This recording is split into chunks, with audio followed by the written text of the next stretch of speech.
الرحمن الرحیم نحمدہ ونصلی ونسلم علی رسولہ الکریم اما بعد۔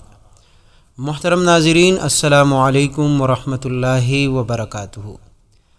پیارے دوستو، اسلامی سال کا پہلا مہینہ محرم الحرام ہے، جو کہ نہایت ہی عظمتوں اور برکتوں والا مہینہ ہے۔ بالخصوص اس ماہ کی 10 تاریخ یعنی عاشورہ کے دن کو دین اسلام میں غیر معمولی حیثیت حاصل ہے۔ سال 12 مہینے کا ہے، جس میں 4 حرمت یعنی بڑائی والے ہیں، 3 پے در پے یعنی ذوالقعدہ، ذوالحجہ اور محرم، اور 1 رجب المرجب ہے۔ محترم ناظرین، یوم عاشورہ کا لفظی معنی 10واں دن یا 10ویں تاریخ ہے، مگر اب عرف عام میں یوم عاشورہ کا اطلاق محرم الحرام کی 10ویں تاریخ کو ہوتا ہے، جس دن حضرت امام حسین رضی اللہ عنہ نے اپنے 72 نفوسی قدسیہ رضی اللہ عنہم کے ساتھ دین اسلام کی خاطر حق کے لیے راہ خدا میں جام شہادت نوش فرمایا تھا۔ حضرت شیخ عبدالحق محدث دہلوی رحمہ اللہ ما ثبت بسنہ میں لکھتے ہیں کہ ابن جوزی علیہ الرحمہ نے حضرت ابن عباس رضی اللہ عنہما سے ذکر فرمایا کہ محرم کی 10ویں تاریخ ایسی منفرد اور بے مثال تاریخ ہے جس میں رب تعالی نے حضرت آدم علیہ السلام کو پیدا فرمایا۔ اس دن ان کو جنت میں داخل کیا اور اسی دن حضرت آدم علیہ السلام کی توبہ قبول فرمائی۔ محترم ناظرین، اسی دن یعنی عاشورہ کے دن 10 محرم کو عرش، کرسی، جنت، دوزخ، زمین، آسمان، چاند، سورج، لوح قلم کو پیدا فرمایا۔ اور بعض علماء کرام یہ فرماتے ہیں کہ یوم عاشورہ کو یہ نام اس لیے دیا گیا ہے کہ اللہ تعالیٰ نے اس دن 10 انبیاء کرام علیہم السلام کو 10 عظمتوں سے نوازا۔ یوم عاشورہ کو یوم زینت بھی کہا جاتا ہے، اور اس دن کا یہ نام حدیث مبارکہ میں وارد ہوا ہے۔ حضرت ابن عمر رضی اللہ عنہ سے مروی ہے کہ آپ صلی اللہ علیہ وسلم نے ارشاد فرمایا، جس نے یوم زینت یعنی یوم عاشورہ کا روزہ رکھا، اس نے اپنے باقی سال کے فوت شدہ کو بھی پا لیا۔ عاشورہ کے نفل روزوں کا بہت ثواب ہے۔ 9 محرم اور 10ویں محرم کو روزہ رکھیے۔ صرف 10ویں محرم کو ایک روزہ بھی رکھ سکتے ہیں، لیکن احادیث مبارکہ سے اور فقہاء اور محدثین یہی فرماتے ہیں کہ رسول اللہ صلی اللہ علیہ وسلم کی تمنا یہ تھی کہ اگلے سال انشاءاللہ اس کے ساتھ ایک اور روزہ بھی ملاؤں گا۔ ناظرین، یوم عاشورہ کے دن قریش خانہ کعبہ پر نیا غلاف ڈالتے تھے، اور اسی یوم عاشورہ کے دن کوفی فریب کاروں نے نواس رسول صلی اللہ علیہ وسلم کو شہید کیا۔ محترم ناظرین، فقہاء کرام فرماتے ہیں، مفسرین فرماتے ہیں کہ عاشورہ کے دن اگر کسی شخص نے یتیم مسکین کے سر پر شفقت کا ہاتھ رکھا تو اللہ تعالیٰ اس کے بالوں کی مقدار کے مطابق ثواب عطا فرمائے گا۔ پیارے دوستو، یوم عاشورہ کا روزہ بہت فضیلت رکھتا ہے۔ یوم عاشورہ کا روزہ اسلام سے قبل اہل مکہ اور یہود لوگ بھی رکھا کرتے تھے۔ حضرت عروہ رضی اللہ عنہ سے مروی ہے کہ ام المؤمنین حضرت عائشہ صدیقہ رضی اللہ عنہا نے فرمایا کہ قریش زمانے جاہلیت میں یوم عاشورہ کا روزہ رکھا کرتے تھے۔ آپ صلی اللہ علیہ وسلم بھی زمانے جاہلیت میں اس دن کا روزہ رکھتے تھے۔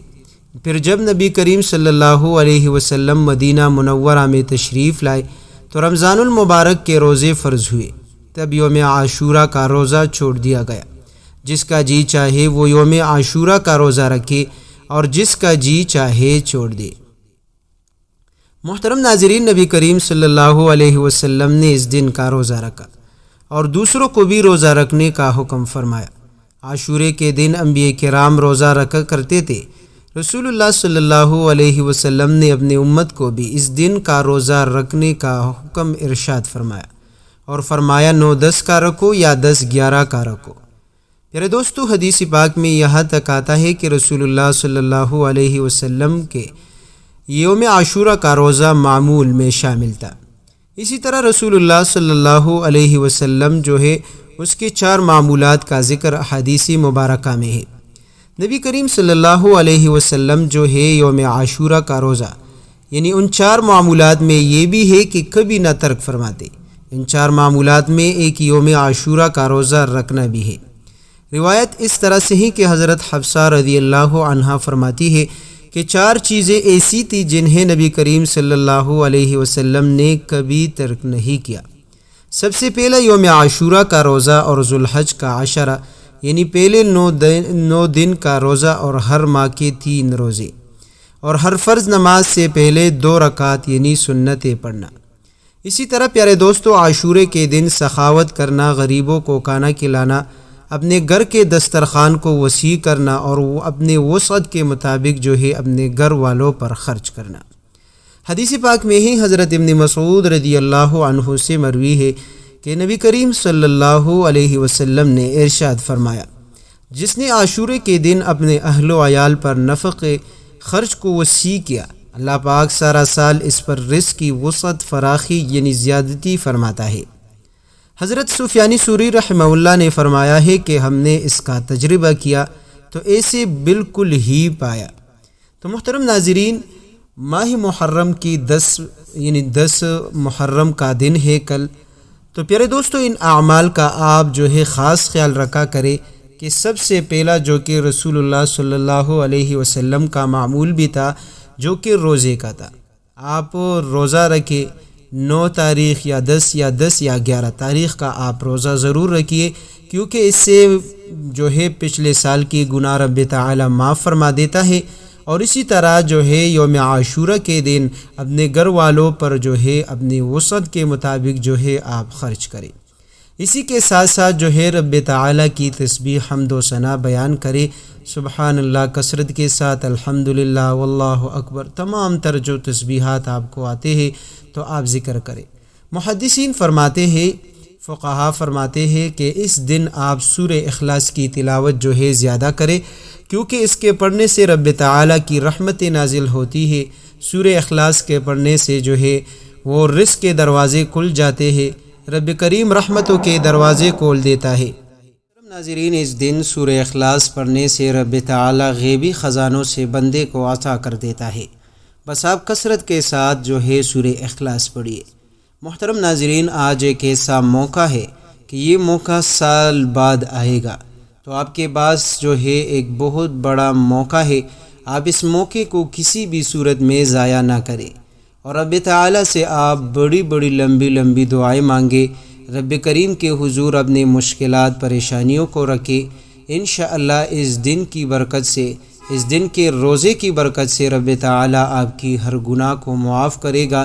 رب تعالی اس دن کے روزے کی برکت سے رب تعالی آپ کے تمام تر گناہوں کا کفارہ ادا ہوگا۔ محترم ناظرین، یہ چھوٹا سا عمل ہے، بس آپ دوست بھی اس عمل کو اپنی زندگی کا معمول بنا لے۔ پیارے دوستو، جب آپ اس عمل کو کرو گے، رب تعالی پورا سال آپ کو رزق اور دولت سے نوازے گا، اور ایسی جگہوں سے عطا کرے گا کہ آپ حیران رہ جائیں گے۔